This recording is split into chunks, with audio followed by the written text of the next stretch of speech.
সন্ধ্যায় যখন হালকা ফুলকা খিদে পাবে, হাতের কাছে মাত্র একটা কি দুটো আলু থাকলে তোমরা এই সুস্বাদু স্ন্যাক্সটা তৈরি করে নিতে পারবে। কিভাবে তৈরি করছি আমার সাথেই থাকো, ছোট্ট একটা ভিডিও। আর তৈরি করতে সময় লাগে মাত্র 5 থেকে 10 মিনিট। এবার চলো তাহলে জেনে নেওয়া যাক এই রেসিপিটা আমি কিভাবে তৈরি করব। তার জন্য না আমার কাছে একটা লাগবে গ্রেটার। তো এই গ্রেটারটা দেখো চারপাশে বিভিন্ন রকম ছিদ্রিগুলো আছে, তো সবচেয়ে সূক্ষ্ম যে ছিদ্রিটা, সেই ছিদ্রিটা দিয়েই কিন্তু আলুগুলোকে গ্রেট করে নিতে পারবে। তো এখানে আমি দুটো আলু নিয়েছি, ওই যে সূক্ষ্ম যে ছিদ্রিটা আছে সেই ছিদ্রিটা দিয়ে আমি আলুগুলোকে গ্রেট করে নেব। কারণ কি, এখানে যদি আলুগুলো মোটা মোটা গ্রেট হয় না, তাহলে কিন্তু এই পটাটো বলসটা খেতে ভালো হবে না।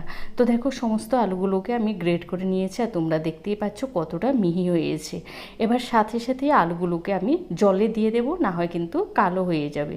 জলে দেওয়ার পর না বেশ ভালো করে ধুয়ে নেব, যাতে আলুর যে স্টার্চটা থাকে সেটা যেন চলে যায়। ধুয়ে নেওয়ার পর এবার আমি হাত দিয়ে চেপে চেপে যতটা পারো আলুর মধ্যে যে জলটা আছে সেটাকে ফেলে দেওয়ার চেষ্টা করবে। তো দেখো আমি একদম ভালো করে জলটা ফেলে দিয়েছি। এবার দিয়েছি স্বাদ মতো নুন, দিয়েছি হলুদের গুঁড়া, আর দিয়েছি লঙ্কার গুঁড়া। এখানে কিন্তু আমি ঝাল লঙ্কার গুঁড়াটা দিয়েছি। আর দিয়ে দেবো কর্নফ্লাওয়ার। কর্নফ্লাওয়ার কিন্তু বেশি ব্যবহার করবে না, এখানে আমি দুটো আলুর জন্য নিয়েছি 2-4 চামচ কর্নফ্লাওয়ার। এর বেশি কিন্তু ব্যবহার করবে না, তাহলে কিন্তু আলুর বলগুলো না তোমার ফ্লাফি হবে না। এবার হাত দিয়ে চেপে চেপে মেখে নেব। মেখার সময় মনে হবে যেন ঝুরু ঝুরু রয়ে গেছে, কিন্তু যখনই মাখবে বেশ একটু ধৈর্য ধরে, তখন দেখবে আলু থেকে জল ছেড়ে আসবে। এই যে দেখো আলু থেকে জল ছেড়েও এসেছে, আর মাখাটা একদম পারফেক্টভাবে হয়েছে। তাই কর্নফ্লাওয়ার কিন্তু এর বেশি তোমরা কিছুতেই ব্যবহার করবে না। এবার বলটা তৈরি করার জন্য চেপে চেপে আলুর যে জলটা আছে সেটাকে ফেলে ফেলে তারপরে বলটাকে এভাবে তৈরি করে নিতে পারো। তো আমি এখানে বলের আকারে শেপ দিয়েছি, তোমরা তোমাদের পছন্দ মতো কিন্তু শেপটা দিতে পারো।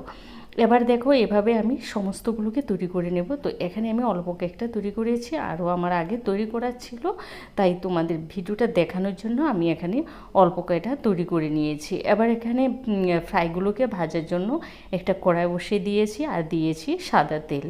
তেল দিয়ে এবার ওই বলগুলোকে আমি দিয়ে দেবো। প্রথমে তেলটাকে ভালো করে গরম করে তারপরে একদম লো হিটে কিন্তু এই কাজটা করতে হবে। তোমরা কিন্তু একদম হাই হিটে করতে যাবে না, তাহলে উপরে ভাজা হবে আর ভেতরে কিন্তু কাঁচা থেকে যাবে। তো প্রথম অবস্থায় না একটু সাবধানে কিন্তু উল্টে পাল্টে দেবে। তো এখানে না আমি একটাই ভুল হয়ে গেছে, কি একবারে অনেকগুলো দিয়ে দিয়েছি, অল্প অল্প করে দিলেই কিন্তু ভালো হতো। যাই হোক আমি সাবধানে কিন্তু আলুগুলোকে উল্টে পাল্টে ভেজে নিচ্ছি। তো এইভাবে না আমি সমস্ত আলুর বলগুলোকে ভেজে নেব।